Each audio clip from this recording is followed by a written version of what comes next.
You are looking at a Predator 4400 PSI pressure washer purchased from Harbor Freight. This is a professional grade unit that moves up to 4.2 gallons of water per minute. It's gas powered and runs on 87 octane gas, and the 1.45 gallon fuel capacity is enough to power the unit for about 2 hours at half power. Now when you first open the box, you'll find the following items: a spray gun, extension wand, a 50-foot hose, 2 red handles that will need to be attached to the pressure washer, 2 hose hangers and hardware, the oil plug, a set of extra carb jets for carb tuning, and the instruction manual.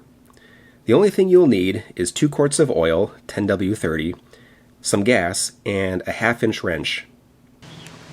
Assembly and setup is simple. The handles slide on and lock in place with spring-loaded pins.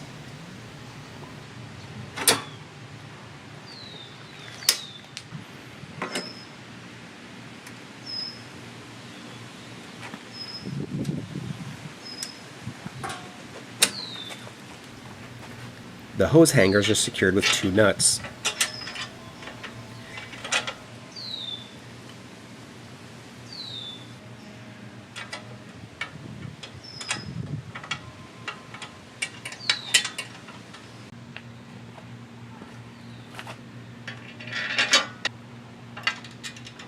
You will need to add 1.16 quarts of 10W30 motor oil.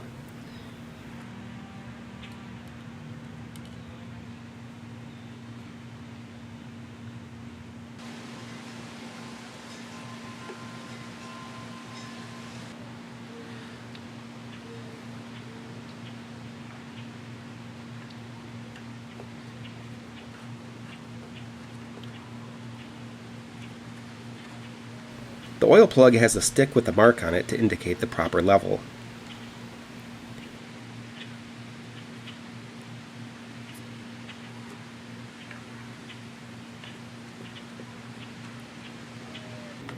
Connect the extension wand to the spray gun.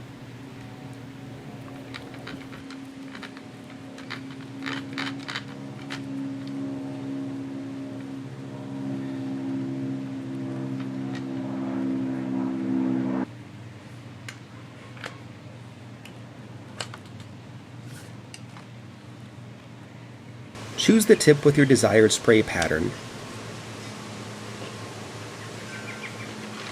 The unit comes with 5 tips to choose from. Fill the gas tank. It uses regular pump gas, and it's okay to use ethanol-based fuels as long as the ethanol content is less than 10%.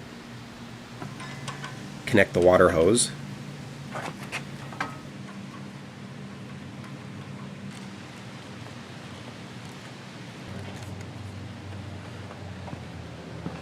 Turn the water on all the way. Aim the spray gun in a safe direction and pull the trigger to allow the water pressure to push the air out of the line until only water comes out. Now you're ready to start the pressure washer. To start the unit, turn the regulator counterclockwise all the way to release any pressure. Switch the red ignition button to on. Push the fuel lever all the way to the right, pull the choke lever all the way to the left, move the throttle bar 1/3 of the way to the left, give the starter handle a good solid yank. It may take more than one pull. Once the engine fires up, slowly push the choke lever to the right.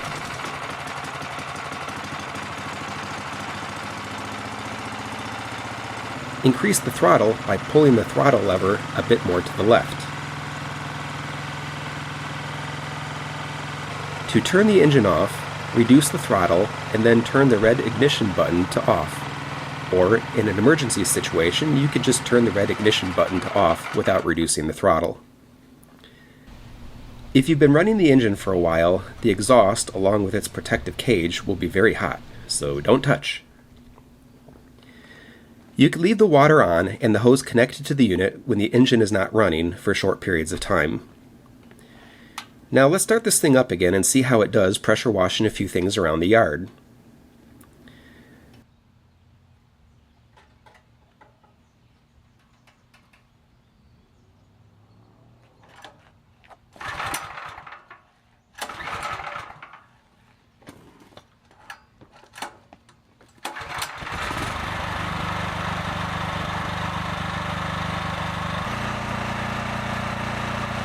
You can turn the regulator while the engine is running to increase or decrease the pressure.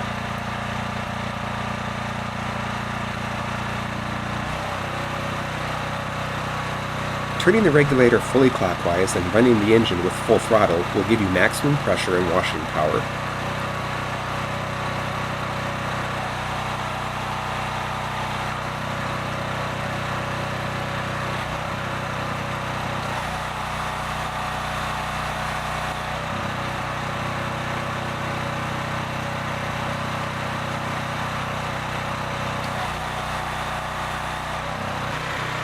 I was curious to see if the unit had enough power to strip paint off the Stolly.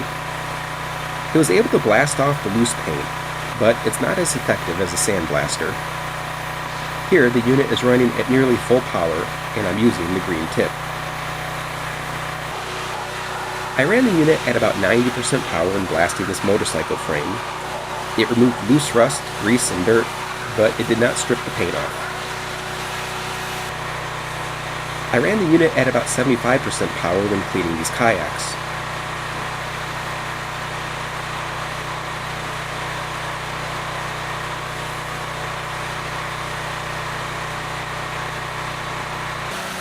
I cleaned this wood fencing using power between 50 and 75%.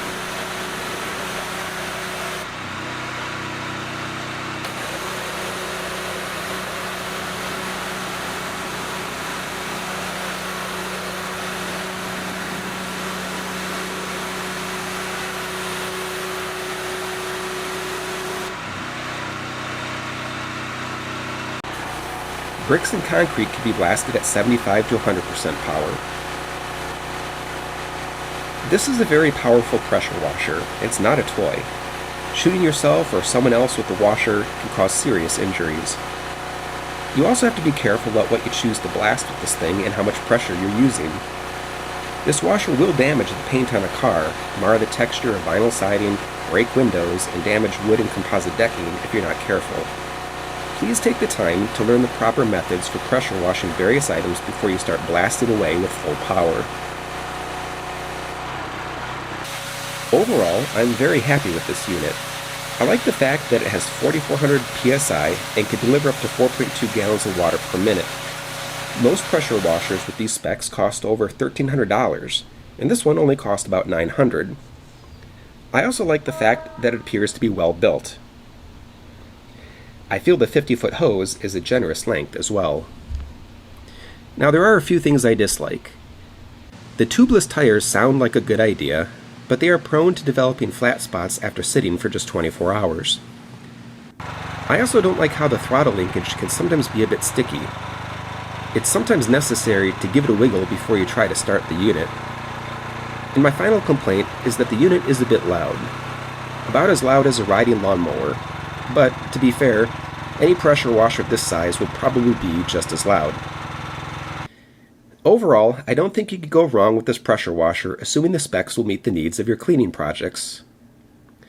Well, I hope you enjoyed this video. Please take the time to like it and subscribe to the channel. Thanks for watching, everyone.